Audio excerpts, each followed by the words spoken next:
السلام عليكم ورحمة الله وبركاته. حبايب قلبي، كل سنة وانتم طيبين وكل لحظة ودقيقة وانتم بخير وسعادة، وربنا يجعله عيد سعيد عليكم وعلينا يا رب. طبعا النهاردة أنا من يوم ما تعبت يا جماعة، وطبعا الدكتور محرج عليا إن أنا أطلع فوق في الشمس تحريج تام، يعني كلام ما فيش جدال. طبعا اكتشفت بقى النهارده عاملين لي ان اولادي عاملين لي مفاجآت فوق السطوح. هشوف يا جماعه، وهشوف وهسمع وهشوف. ما بطلعش بقى للطيور دلوقتي من يوم الجمعه، ما بطلعش عند الطيور ولا اعرف عنهم حاجه. الفيديو اللي انا صورته بتاع الفراخ البيضه ده اللي نزلته قبل ده، طبعا هم جابوا لي الفراخ قدامي كده، حتى انتوا تلاحظوا ان انا فرشه تحتيهم بس وصوروه. ما نزلتش ولا طلعت، ما بخرجش بره الشقه خالص. انا بخير والحمد لله، بس الدكتور قال لي على الاقل اسبوع لا تطلعي ولا تنزلي. طبعا انا في تراوة العصر دي زهقت من القعده ومن رقده في السرير. مش واخده على كده، ومش واخده ان انا اطلع اقعد كده على طول باستمرار. زهقت بقى، قلت العصريه بقى كده هطلع، يعني اقعد في التروه شويه. فهم من امبارح كل ما اطلع يقولوا لي لا ما تطلعيش اصبري، مش عارفه ايه. انا مش عارفه هم عاملين لي ايه فوق. اول حاجه هي المفاجاه تقريبا كده بانت، اسمعوا بس الفيديو للاخر. طبعا الحته دي المكان ده يا جماعه كان مزبل جدا. طبعا ولادي ربنا يا رب يحميهم. الواحده ملهاش برضه الا بنتها، والله يا بنات وما شاء الله، ومصطفى معاهم وربنا يخليهم كلهم.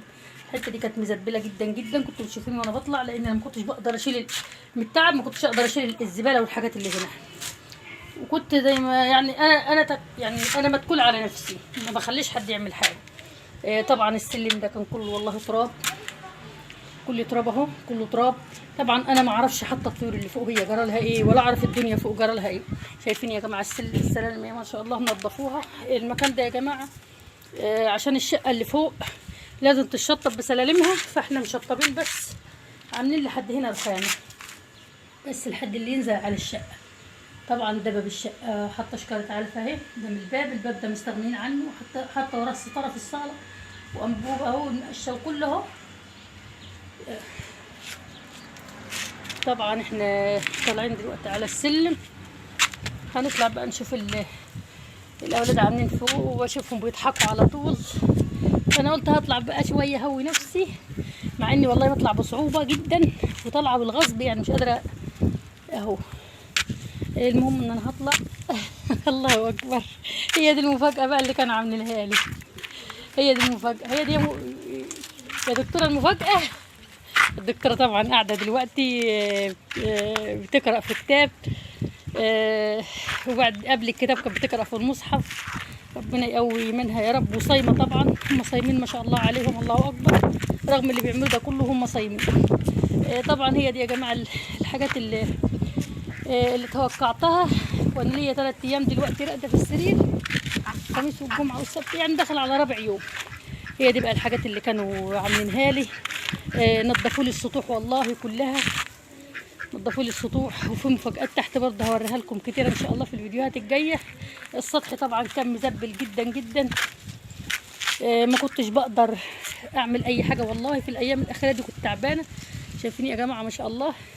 طبعا هم دلوقتي يعني موضبين الطيور على الاخر، سايبين الطيور في الهواء وحاطين لهم اكل وميه وكل حاجه. بجد الله اكبر، يعني ما شاء الله. كان سن السطح اهو، ربنا ما يحرمني منهم. شكرا يا دكتوره لك ولاخواتك اهو. سطح نظيف نظيف نظيف جدا جدا. انا ما كنتش هوصله للدرجه دي، لان زي ما انتم عارفين يا جماعه ان ربايه الطيور عشان تربي طيور لازم ايدك على السطوح ومع الطيور باستمرار 24 ساعه.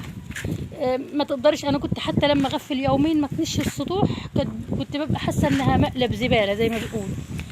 شايفين يا جماعه؟ اسمعوا بس الفيديو للاخر كده. طبعا اهو. المفاجاه بقى الاكبر اللي هم عاملينها لي، ان هم خلصوني من الذكر. هم اصحاب الفكره ان هم يحبسوا الذكر كده. شايفين يا جماعه اهو؟ طبعا الدنيا حابسينه اهو، حابسينه في العشه، وحاطين له الاكل والشرب. طبعا عشان حابسينه بقى انا هسيب بقى القناتي. ما شاء الله الاكل قدام الطيور بزياده اهو، حتى البطتان ده اللي قلت لكم اما الذكر كان بيموتهم، انا حبست الدكور الانات المسكوفي هنا، حبستهم عشان ما ياكلهمش او ما يكسرهمش ما يكسرش يعني البط الصغير ويموت زي البطه اللي ماتت. الناس اللي لسه يعني بتشوف معايا الفيديو، الحمام في حاله والبط في حاله، كل واحده معششه في مكانها، ما لهمش علاقه باي حاجه. طبعا انا بفتح فتحه يا جماعه هنا، فتحه صغيره هنا، سامحوني بس عشان مش قادره. الدكتور لو عرف اصلا ان انا طلعت كده فوق هيزعل مني جدا، او لو وسام عرف ان انا طلعت فوق. فتحه كده صغيره فبيطلعوا منها الحمام بيطلع ما شاء الله عشان الخضره والحاجات اللي جنب البيت، فبيطلع ياكل. في واحده متابعه حبيبه ليا كانت بتقول لي انا مش معاكي ان الطيور انك تخرجي الحمام بره. لا يا حبيبه قلبي، انا بربي الحمام من فتره طويله وعارفه. حمام بالعكس، شايفين يا جماعه سطوح رايق جدا جدا. لنا بنتي طبعا قاعده بتعمل في الطياره بتاعتها اهي، هتقع بقى من 3 دور، ربنا يستر عليها ما تطلعيش فوق يا لينا. نظفوا كل حاجه، الله اكبر، ربنا يحرسهم يا رب. مفاجآت كتير قوي عاملينها لي والله في كل مكان، بجد ما عرفتش قيمتهم الا لما رقدت الرقده دي. ربنا يخليهم ليا وما يحرمنيش منهم ابدا. طبعا الطيور بقى على اكمل وجه اهو، مأكلين سايبين البط، يعني والله هم ما لهم فكره اصلا عن الطيور. يعني زي ما انتم عارفين كل واحده معاها بنات وعارفه ان البنت بالذات تعمل كل حاجه بس الا الطيور. بس بجد والله فاجئوني جدا جدا باللي عملوه. شايفين يا جماعه ما شاء الله الطيور، الله اكبر. لسه اول يوم اشوفهم من يوم الخميس اهو، كل ما اطلع مستحيل ما بيخلونيش اطلع. الطيور الله اكبر والله يمكن زادت النص، سايبين كل حاجه مع بعضها اهو. طبعا احنا هنتجول بقى في الصف كله برضو ونشوف. طبعا الارانب يا جماعه، وانا ما عنديش الا الارانب الاجنبه دي بتاعت دي صغيره. لميت الاناتي زي ما قلت لكم وخلصت منهم، بس دي افتكرها ذكر وطلعت انتايه، دي تقريبا 10. كده عندي 3 10. وطبعا الذكر الانتايه والثالثه بقى ما اعرفش جنبهم برضه، ده الانتايتين والذكر اهم، وجنبهم برضه ذكر اللي جنبهم ده. فربنا ما يحرمني منكم ابدا. وزي ما نانسي عجرم بتقول يا بنات يا بنات يا بنات، واللي ما خلفش بنات ما اعرفش ما دقش الحلويات وما اعرفش ايه، مش فاكره الاغنيه بالظبط. هم جمعوا الزباله كلها هنا، هنحرقها بقى ولا نتخلص منها، هم لحد كده يشكروا خالص يعني. طبعا والله برضو شايفين عملوا انجازات تحت برضو كتيره، نزلوا برضو سقوا الزرع وغسلوا الشجر زي ما انا بغسله. يعني حسسوني فعلا ان انا مش غايبه، والله حسسوني ان انا مش غايبه خالص. عملوا كل حاجه اللي انا بعملها. وخدوا ورق العنب برضو، جمعوا ورق العنب كله اخضر وفرزوه في الفلوس، وجمعوا نص العنب. انا كان نفسي اجمعه قدامكم، بس ان شاء الله في نص تاني هجمعه معاكم. وغسلوا الشجر واستعدوا اهو. شايفين الهوا والجمال يا جماعه. احنا بدأنا اهو هنزرع الارض ان شاء الله باذن الله، هنزرعها دول. جمعوا برضو حبه ليمون وخرطوها لي كده وحطوها لي في الفريزر عشان اعملها للطيور على طول، ما اقدرش استغنى عن الليمون.